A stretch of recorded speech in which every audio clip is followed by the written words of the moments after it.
Welcome to the Modern Intimacy Podcast, a show about mental health, sex, relationships, education and tips, and those private things we need to talk about more publicly without restrictions. I'm your host, Dr. Kate Balestrieri. A licensed psychologist, certified sex therapist, packed couples therapist, and sex addiction therapist, I know that mental health is directly tied to the quality of our relationships and our sex lives. I'm passionate in my desire to smash stigmas and shine a light on societal issues that may be negatively affecting our lives, relationships, and sexuality. During this podcast, I will also give you practical answers and insights to questions you've been wondering about. We should all have fulfilled, happy lives, and we get there by erasing shame, consciously digging deeper, building healthy connections, and by getting curious together. Thanks for joining me. Let's get started. Content warning. Today's episode talks about sexual assault, rape, childhood sexual abuse, and forced seduction, CNC kink, and other narratives around healing from sexual trauma. Hi everyone, thanks for listening.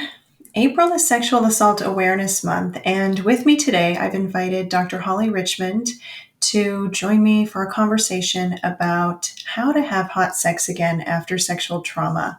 For those of you who listen along, you know this is a topic I talk a lot about, but Holly is a licensed marriage and family therapist, a certified sex therapist, and she holds a PhD in somatic psychology. But most importantly, she wrote a book about reclaiming pleasure, a sex-positive guide for moving past sexual trauma and living a passionate life. So I'm really excited, Holly, for you to be here today and have this conversation. Thank you. Oh, thank you, Kate. It just means so much that you invited me. I follow this podcast, so what an honor to be included. Oh, thank you. Well, I want to jump in with a question that I received from a listener. Her name is Emma. She's 37 and she lives in New York. And Emma wrote in and said, I was raped when I was 20. I often have fantasies about rough sex, a kind of roughness that mirrors the assault. I don't ever want to be raped again, but it's hard for me to climax without the fantasy of being overpowered. My partner's hesitant and thinks that he's re-traumatizing me, so he doesn't want to engage in this kind of sex. Am I broken? What a wonderful question. And Kate, I know you know this, and Emma, for you, I can't even tell you how many times I've heard a version of this question. So let's jump right in.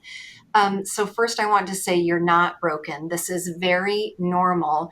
And this fantasy that you're having is really your attempt to reclaim control and feel empowered and embodied. Emma, I would be curious for you how you feel after engaging in that kind of sex. So if it's only with your partner and I know he's unwilling to do it, or if you engage in these kind of fantasies or watch porn or read stories about forced seduction. So forced seduction is the language that we use now instead of rape fantasies. We're really talking about the same construct. And I also want to mention forced seduction is one of the top fantasies for all female-bodied people, whether they're survivors or whether they're not survivors. The percentage there is just about the same, but certainly in my practice, I hear so much from survivors like, oh my gosh, I have these horrible rape fantasies. What does this mean? And again, I know you don't want this in real life. That's why it's playing out in your subconscious and a little bit in your conscious too. The biggest question again for me is how do you feel after engaging in this behavior? Because if you're in shame, if you're not feeling good, if you're not feeling connected either to yourself or to your partner, I would take some steps back from it. And if you were working with me, if you were working with Kate, we would just dial that back for a series of weeks or months to see what else you could use to help increase arousal, and then save that to the end, re-engage with it a couple months down the road and see how you feel. I really appreciate that perspective, Holly, and share it. It's so hard, I think, for a lot of folks in female bodies to really understand what this kind of fantasy is about, whether they are survivors or not. And I wonder if we can break this down a little bit, what you said earlier about this fantasy being a place where people can feel in control of what can feel like an out of control experience in real life. How do you help folks understand that? Oh, that's such a good question. So really, when we look at this fantasy, and one of the books I love about that really explains fantasies is Justin Lay Miller's Tell Me What You Want. So he goes into a really beautiful, in-depth description here. From my perspective, why this fantasy is so hot is because really the person, the survivor, the submissive is very much in control. And she is so in control that she is incredibly desirable. Her partner can't keep his or her hands off of her. And therefore, she's really running the show. And in the subconscious, in your fantasy, I can guarantee this is all about pleasure. There's nothing that's pain oriented. That being overcome with power is really your power. It's just getting placed on the other person in your story. Kate, do you have anything else to add to that? I think it's really important to illustrate that in a patriarchal society, women and female bodied folks are consistently put in positions of subjugation. And so that can also play a big role in the desire to be overtaken in sexual fantasies, because, again, to your point, that's a place where we have control. And when partners participate in this kind of play consensually, what they're really saying is, let's create a frame together and let's outline what the boundaries are and what the limits are. And they both have the idea and the option to pull the stop button at any point throughout their play. And that's what gives people the space to play in what can feel like a really scary construct. But when people do start to live in that space, they get to take control over an aspect of themselves that feels really powerless and really helpless in real life. And that is where there actually can be some healing, whether somebody is a survivor of sexual trauma or not, and they have experienced depression because of their gender. So I think it's a really important place to lean into if you or your partner have this fantasy, because it does give people a way to play through the pain that they experience in day-to-day lives. Yeah, I agree. Um, and Emma, in reclaiming pleasure, you're also your fantasy is stepping into the first parameter that I discovered needs to be healed or needs to be looked at, and that is control. So there's two aspects of control. There's maintaining control and relinquishing control, and your fantasy steps squarely into both of those. So, for most survivors that I work with, especially female body survivors, they have control on lockdown. So, their lives are very controlled. They're usually controlling work, they're controlling their home, they're controlling their diet, they're controlling exercise. So, the work there is more in the relinquishing control. And obviously, that is what your fantasy embodies. It's this idea of relinquishing control. I don't want to have to make any more decisions. I make decisions 3,000 times a day. I don't want to make decisions. I want to be so desirable. I want someone to tell me what to do. I want to be able to relinquish control in a way that feels safe and empowered. And your fantasy just beautifully illustrates that. How would you help someone understand their desire for painful sensations in this context? So, Kate, the first place I would go with that is that we know there's 4 trauma responses, right? There's fight, flight, freeze, and fawn. Freeze and fawn are going to be the 2 most common responses that survivors of sexual trauma experience. And if they were in freeze during their sexual trauma and they've kind of adapted freeze throughout their life, so numbing, not being present, oh my gosh, doesn't pain or like a lot of sensation, intense sensation and pain, doesn't that solve that problem? It brings me right back into my body. I can't ignore it. I am a human being with both a brain and a body, and I start to integrate that through this what we hope would be healthy play. Yeah, it's such an important piece to hold on to. I'm sure, Holly, you get this question a lot in your practice and your work with survivors. I often hear from survivors a lot of shame and fear around what it means that they like aggressive sexual play, whether it's a forced seduction play or CNC kink or something different that involves pain exchange and more of a kinky practice. And it's confusing for a lot of them, and it's confusing for their partners who often don't want to replicate any horrible experiences that they've had in the past and don't want to be seen as somebody who might be in a predatory position or in a hurtful position.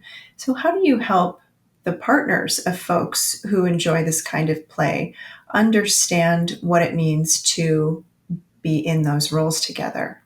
The sex therapy community, of course, that we know that any kind of kinky play, this type of scenario, this setting, this lifestyle is the most consent-based type of sex we see across the board. Kate, I hope you agree with that. But people who engage in kink have scripts. They are checking in with each other all of the time. They're checking in before they engage in any kind of play. So everybody knows exactly what is on the table or on the menu. So if Emma was my client, what I would ask is, once she and I talked through this and she had a firmer grip on understanding her own psyche and what her body needs to feel empowered again, I would ask that the partner join us for a session so that the three of us could really talk through what she thinks she wants, and the partner could express their fears and their concerns, and the three of us could just start to build a script together. And this script is not written in stone. This script is going to be adapted. I can guarantee there are going to be changes to it, but we start with the script, they go home and do some homework, and then we come back and see what worked and what didn't. So beautifully structured and really helpful, because so often I think that we get over entangled with who we think we are as a result of what we like sexually. And that's a place that can feel really scary for survivors and their partners if they are getting into any kind of sexual trauma play. Can we talk a little bit about the difference between trauma repetition, trauma reenactment, and trauma play as it relates to sex? So trauma repetition, trauma reenactment are very different than trauma play. I don't usually use the words trauma play. I'm going to typically pull out elements of what feels different. We're really going to come back to rewriting this, and words inform our experience. So I'm constantly checking with my clients of what words feel good to you. And most of the time, and this certainly there's no always, most of the time trauma play it's not how we're going to frame it. That's not how we would move forward. But again, like with Emma's question, so much information lies in how present am I in my body during the play, and how do I feel after? Am I shutting down after? Am I in shame after? Can I look at myself in the mirror in my eyes? Can I make eye contact with myself, or can I make eye contact with my partner? Those are such telltale signs that if you can, you're not reenacting a trauma, you're not re-traumatizing yourself. How does that change if a partner is not really understanding and shames the survivor afterward? How do we differentiate that kind of experience of being shamed versus feeling shame? Ooh, that's a good question. And again, I would love to start at the beginning of that so that doesn't happen, but obviously it does happen a lot. I would want the survivor to advocate for themselves and just say, hey, I've been doing my work here. This feels healing to me. This is something I'm choosing. And yes, you and I can keep checking in with each other. We can have words, we can have body signals so that you know I am still present and this is working for me. And we can absolutely talk after, as you should, talk about what felt good, what felt different. But I don't want to be shamed anymore for my wishes and desires. And I really need to use my voice now. Yeah, that's so beautiful. And a place where a lot of survivors really struggle, because experiencing sexual trauma can leave people with this what feels like a permanent state of disempowerment and a disconnection from one's own sexuality.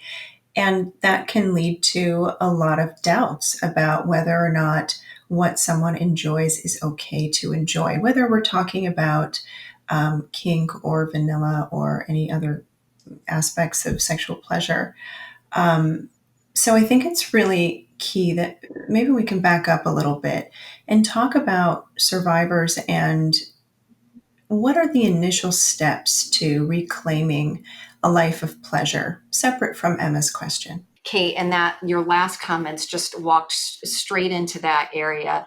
So the first step, which is a big step, is processing the sexual trauma. So often, there's still self-blame and shame and really not understanding what happened to them. Not what happened, but what happened to them. Because most survivors are going to have that little hand raised and say, yeah, but I got in the car, I kissed them, I went on 3 dates with them, and none of that matters, right? None of that matters. So our work as a therapist is to really let themselves off the hook from any complicity for that situation. After that, we really start looking at sexual health, which Kate, you were talking about, in this sex positive framework. So how I describe that is all sex is good sex as long as it's consensual and pleasurable. I don't care how kinky it is. I don't care how vanilla it is. We don't use words like perverted, weird, no one does it. We don't say any of that. We really work hard to understand what turns you on, where the desire is, and where your own personal arousal is. And if it checks just those two boxes, pleasure and consent, we are good to go. And then we can move forward into really helping you reclaim a healthy sex life and healthy, solid relationships.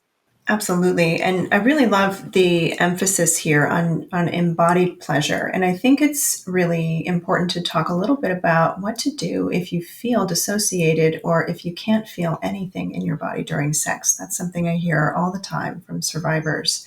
So how do you walk folks through understanding that? So again, it's the first step is understanding that this was at one point in time an adaptation, a really functional adaptation that your body used, your brain and your body chose to keep you safe. This is not a malfunction. This is not a brokenness. Your body decided at some point, hey, I'm going to dissociate or numb out because what happened before in the past was too much and I can't be present for it. So we've just got to bring the body back online. And to do that, so if I had a client that was dissociating during sex, she literally can't be in her body, I would take sex off the table. So however she's describing sex, whether it's oral sex or penis and vagina, we would take that off the table for a series of weeks, really go back and start at the beginning in a very slow and intentional way, which could include self-massage, then add in self-pleasure. But I mean, Kate, for me, I take even the genitals are off the table for a series of weeks. So we just get to be back in a safe place with our body, experiencing in a non-sexual way. And then we can layer in the sexuality pieces.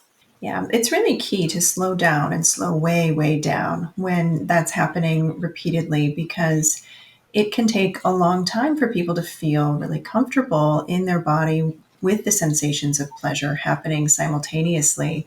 And I think a big part of that is because when some people are experiencing pleasure, it signals such a big fear because pleasure can be so overwhelming and can create this experience of powerlessness and helplessness that comes when you surrender with pleasure.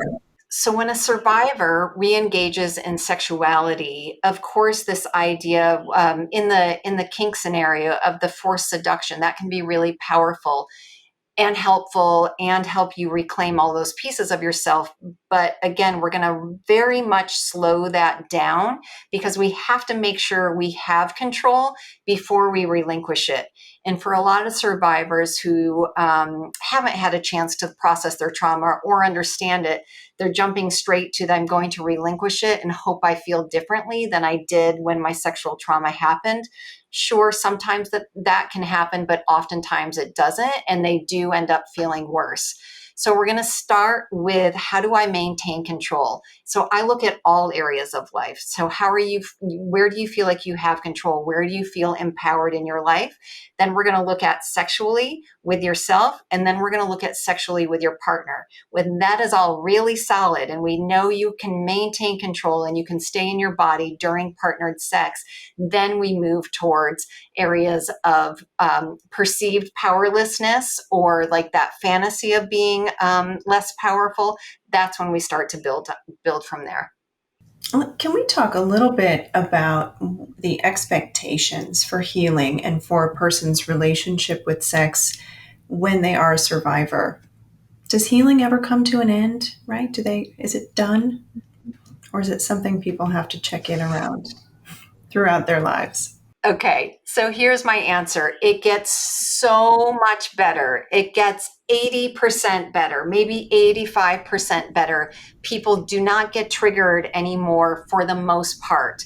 However, it is a lifelong process, just like for all of us, that learning and intentionality is a lifelong process.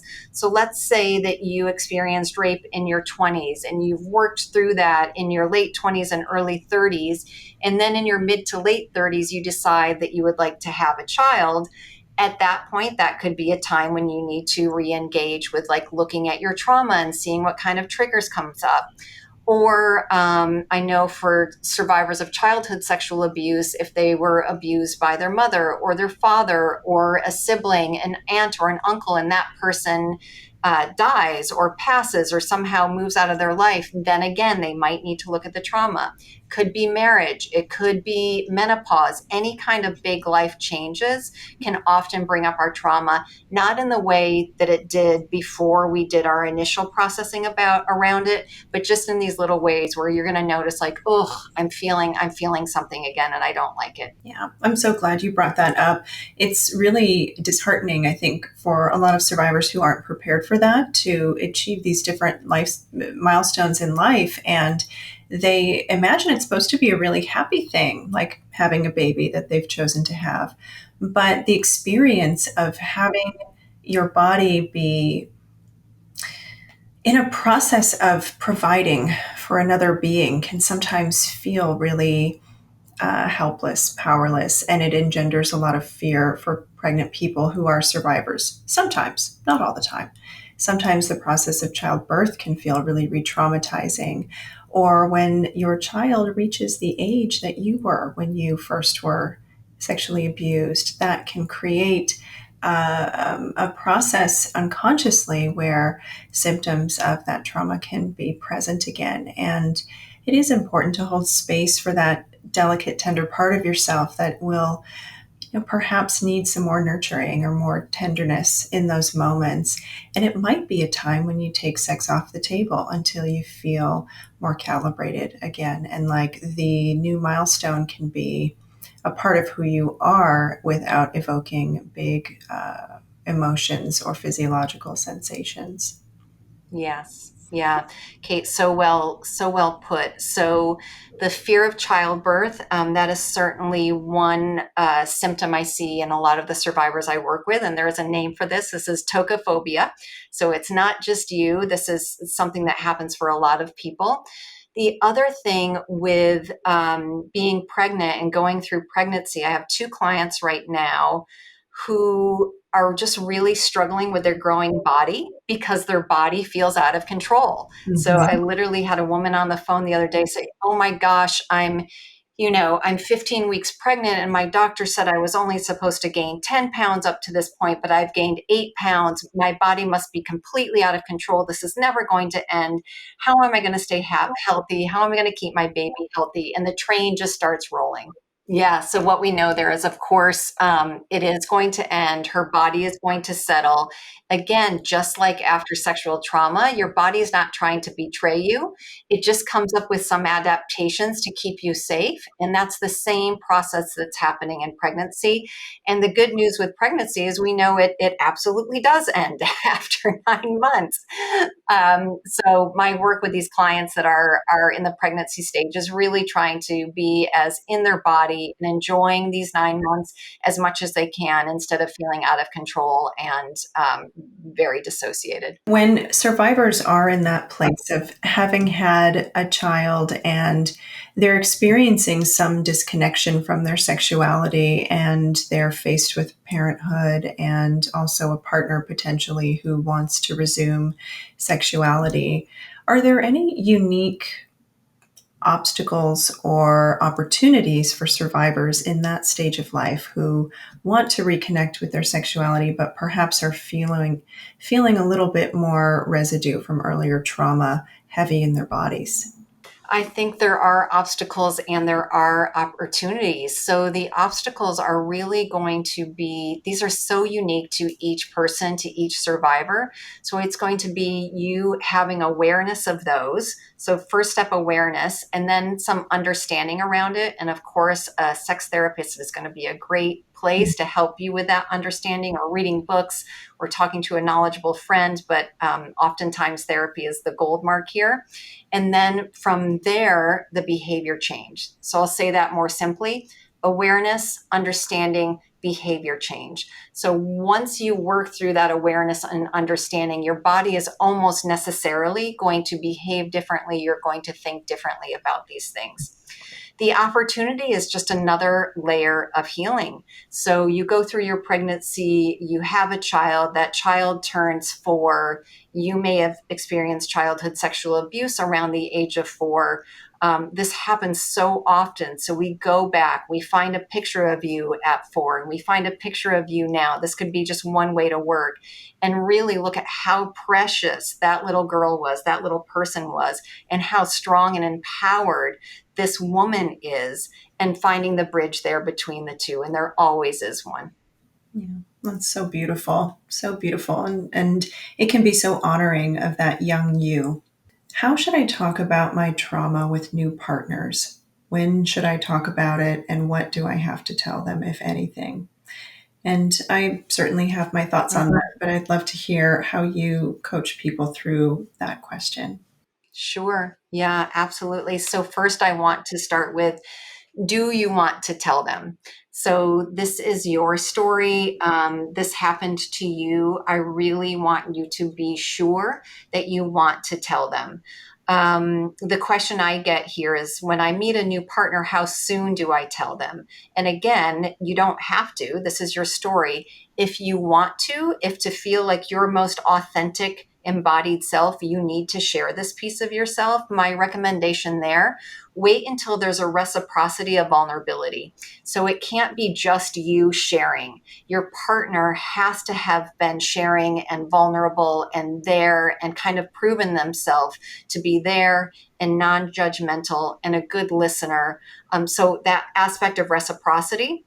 The third piece is, you never have to share any details. Even if you decide to go to therapy for sexual trauma, I don't need to know what happened to you. I need a baseline of kind of the time frame, how old you were, the scenario. I don't need any of the details. So certainly if your therapist doesn't need the details to really help you process and feel better, no one in your life needs the details. So if you decide to share, you can share as little or as much as you want. And the person hearing this should validate and say, how can I support and help? That is almost it. They shouldn't say, why didn't you call someone? Why didn't you report? Why are you just saying this now? Gosh, it doesn't sound like that was bad. Were you hurt? It doesn't sound like you were hurt. They should not say any of that. They should say, how can I help? That sounds horrible. I'm here to support you. I love that. I think so many folks go into that place of asking questions because they also want to feel in control and they want to try to help in some way, right? And asking questions is the way that they try to help, but it can be completely invalidating to the survivor who has just laid out this very vulnerable experience and wants to be received and witnessed in it. Yeah. So thank you, Holly. This was so helpful. Again, the name of your book is Reclaiming Pleasure, a sex-positive guide for moving past sexual trauma and living a passionate life. Where can people find you if they want to work with you or learn more about your approach? Yes. Kate, thank you so much. Again, I just loved being with you. I adore your work, respect you so much. So if people want to find me, my website is drhollyrichmond.com, just DrHollyRichmond. And I'm on Instagram and Facebook at the same name, just at Dr. Holly Richmond. So please feel free to reach out on any of those platforms. I'm pretty good about getting back to you within 24 hours. And I'm excited for you all if you decide to step into this work. It's incredibly rewarding. And you have a whole lab and a course around this, right, for folks who are looking to heal. Can you say a little bit about those programs? Yes, yes. So there is an online course also called Reclaiming Pleasure, the course. It's a 10 module course, about 15 hours. So it's a big one. But of course, it's in modules, so you can take it at your own pace. We're having a huge pay what you can sale for the month of April. And we were going to continue to do some discounts in May as well. So you have the book, you have the course, and just in the next month or two, I'm going to be starting group coaching collectives. So probably 5 to 7 survivors in a group coaching atmosphere. This will all be online. So if that's of interest to you, of course, that's going to be at a lesser price point than individual one-on-one.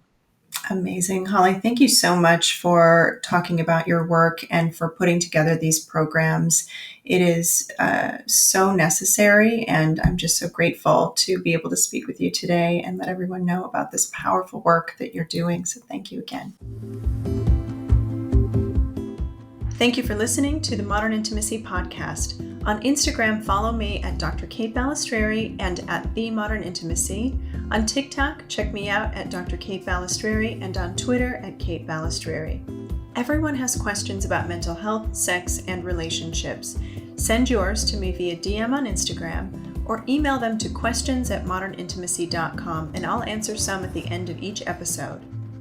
Visit the website, modernintimacy.com, to schedule a consultation with a member of our team or to sign up for our newsletter. Let's meet back here next week. New episodes air every Tuesday. Reminder, this podcast is for education and entertainment purposes only and is not a substitute for mental health services.